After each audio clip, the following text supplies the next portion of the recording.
চলতেছেন, চলতে চলতে এমন অবস্থায় একদল মানুষের সাথে অতিক্রম করতেছেন যাদের হাতের নখগুলো ছিল তামার নখ। এই তামার নখ দিয়ে তারা তাদের চেহারাগুলো আচ্ছাড়াইয়া চেহারাগুলো ছিন্ন ভিন্ন করে ফেলতেছে। আল্লাহ রাসূল জিবরাইল আমিনকে জিজ্ঞেস করলো, এরা কারা?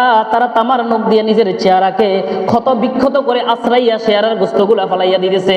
আল্লাহ রাসূল বলেন, এরা হচ্ছে আপনার উম্মতের ওই সমস্ত ব্যক্তিরা যারা একে অপরের গীবত করত, একে অপরের পিছনে দোষ চর্চা করত, মানুষের গীবত করত, মানুষের শেকায়েত করত।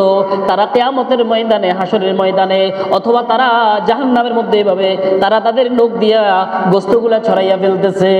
এভাবে যখন সামনের দিকে অগ্রসর হইতেছেন, অগ্রসর হইতে হইতে আল্লাহ রাসূল দেখলেন একজন ব্যক্তি রক্তের সাগরে, রক্তের দরিয়ার মধ্যে হাবুডুবু খাইতেছে। রক্তের দরিয়ায় হাবুডুবু খাইতে খাইতে পাথরকে লোকমা বানাইয়া সে খাইতেছে। আল্লাহ রাসূল সাল্লাল্লাহু আলাইহি সাল্লাম জিজ্ঞেস করলেন, জিবরাইল আমিন, এই ব্যক্তিকে কেন সে রক্তের দরিয়ার মধ্যে হাবুডুবু খাইতেছে, পাথরকে কেন লোকমা বানাইয়া খাইতেছে? জিবরাইল আমিন বলল, এই হলো ওই সমস্ত মানুষ যে মানুষ কষ্টের টাকা রক্ত পানি করে উপার্জন করত, আর এই সমস্ত লোকেরা ওই টাকাগুলো, ওই পয়সা সুদের উপরে লাগাইয়া খাইতো, সুদ খাইতো।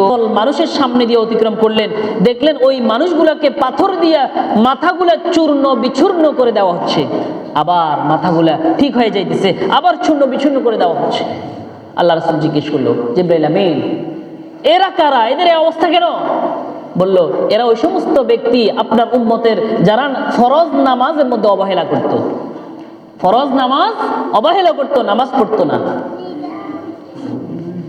এরপরে একদল মানুষের সাথে সামনে দিয়ে অতিবাহিত হইতেছিল একদল নারী এবং পুরুষ, এবং তাদের সামনে এক ডেকজি কাঁচা গোশত আর এক ডেকজি রান্না করা গোশত তাদের সামনে, কিন্তু তারা পাকা গোস্ত না খাইয়া কাঁচা গোস্ত খাইতেছে।